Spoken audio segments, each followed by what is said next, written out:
Olá, bem-vindos a mais uma conversa aqui no nosso espaço. Hoje a gente vai mergulhar num tema que, olha, parece técnico, até meio chato para alguns, mas é fundamental na escrita acadêmica. Citações e referências. Pode parecer só um detalhe, né? Mas como a gente faz isso impacta tudo. Clareza, credibilidade, até o estilo do texto. A nossa análise hoje vem do capítulo 16 de um guia de escrita científica, bem focado nisso. E a missão aqui é, desvendar os formatos principais, tipo Harvard, Vancouver, ver onde o pessoal mais erra, e também como essas citações mudam a cara do texto, sabe? E claro, umas dicas e umas histórias, algumas bem curiosas. Vamos lá desempacotar isso? Vamos sim, e é um ponto ótimo que você levantou, porque dominar a citação não é só seguir regra, né?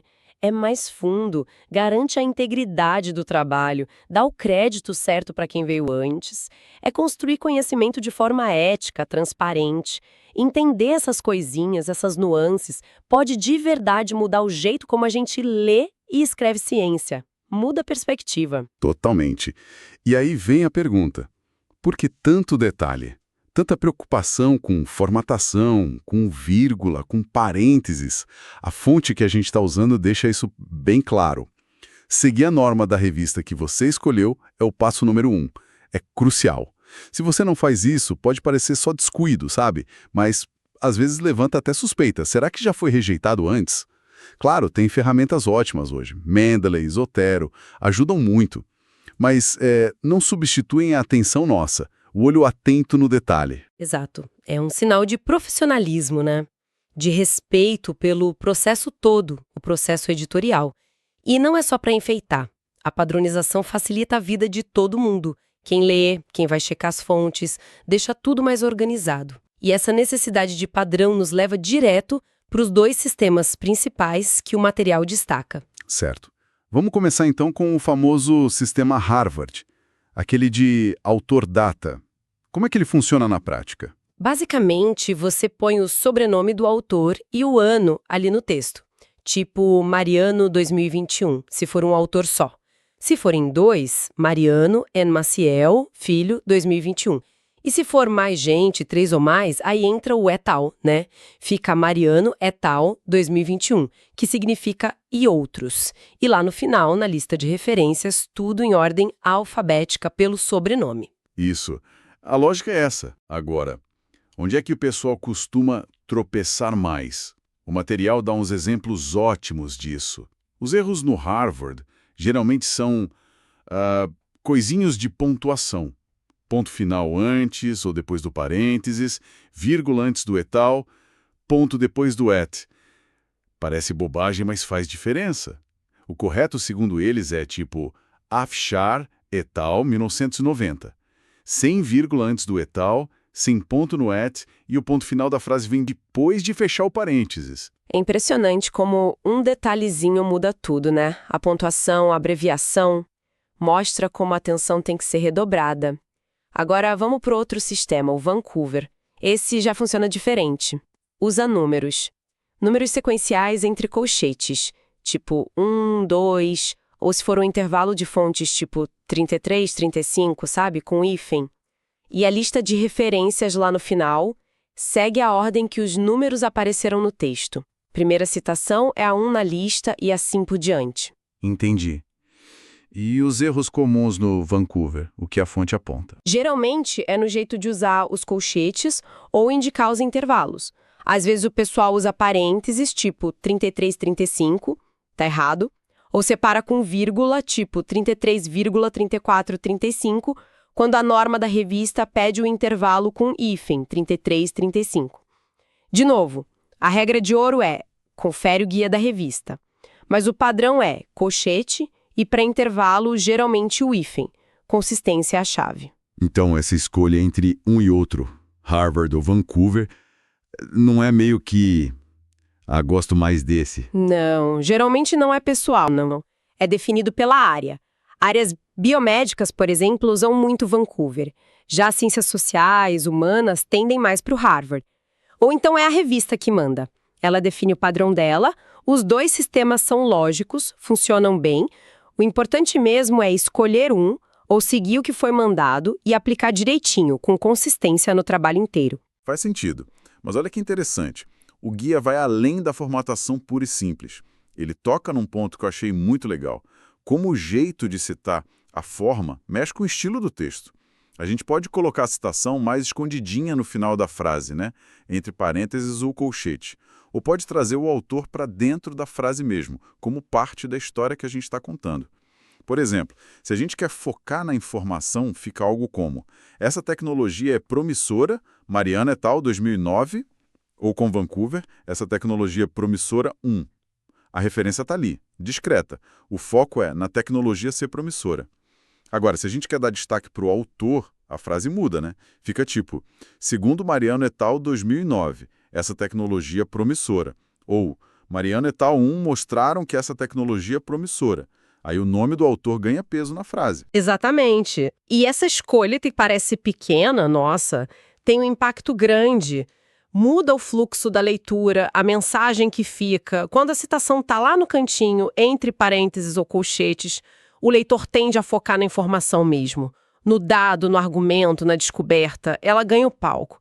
Agora, quando você puxa o nome do autor para a frase, fulano 2009 disse que...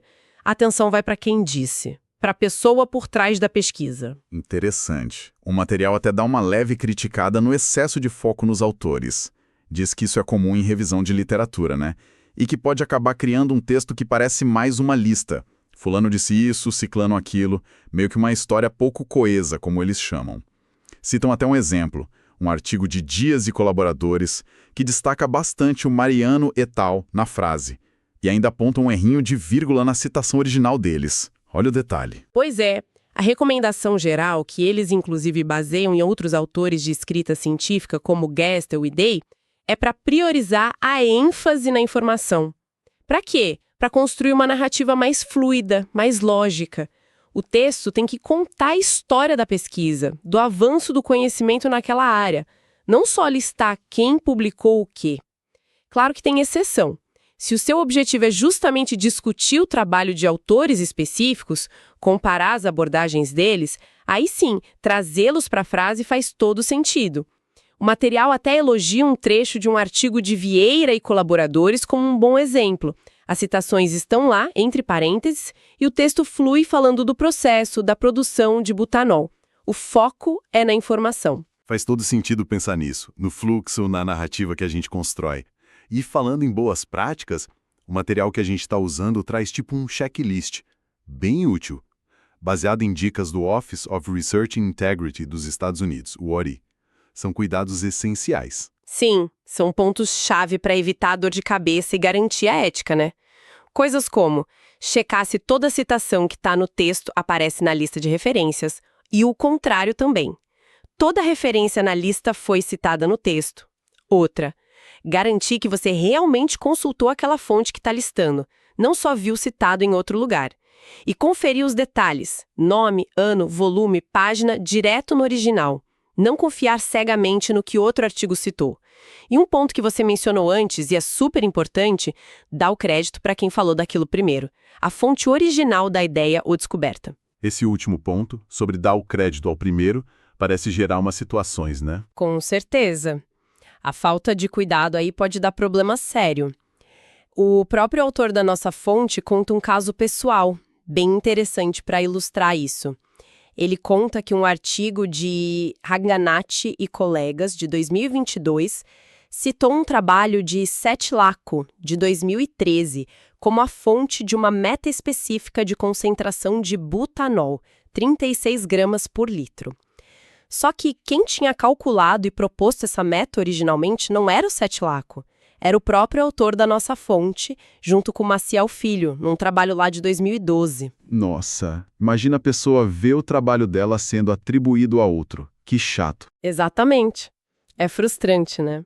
E mostra como o erro de citação, principalmente quando a gente confia em fontes secundárias sem checar a original, pode acabar distorcendo a história da ciência. O mérito vai para o lugar errado. Ele menciona que entrou em contato com os autores do artigo de 2022 para pedir a correção em publicações futuras, mas reforça muito essa necessidade de ir sempre na fonte primária. Sempre. É um lembrete importante mesmo. E tem mais coisa que o material alerta, né?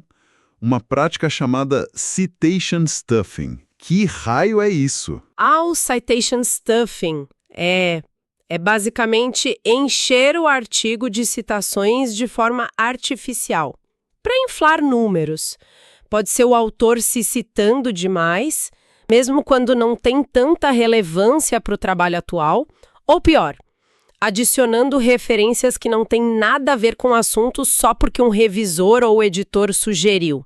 E às vezes essa sugestão vem com uma pressão implícita, né?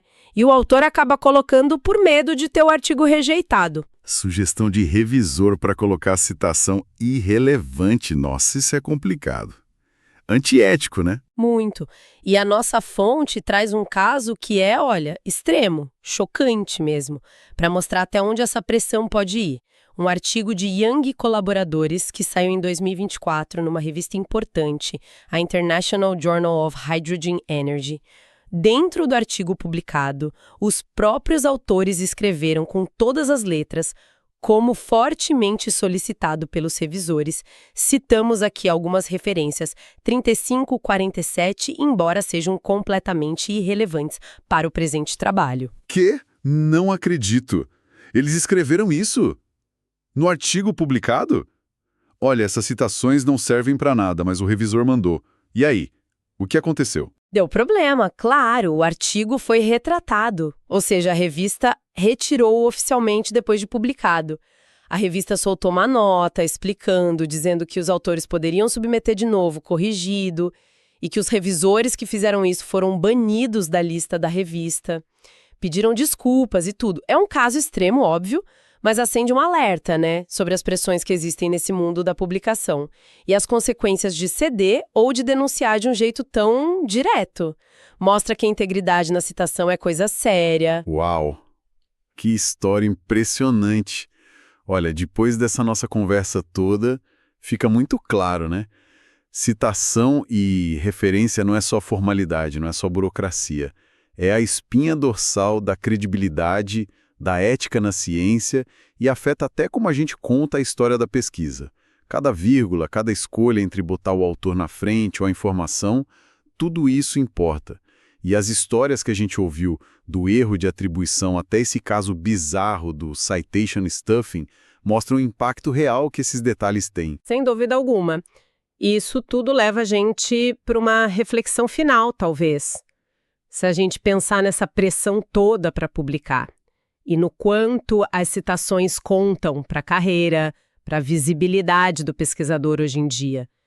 Será que a soma dessas milhares de pequenas escolhas que os autores fazem todo dia, enfatizar a informação aqui, o autor ali, será que isso no longo prazo não vai moldando sutilmente a nossa visão de como a ciência avança?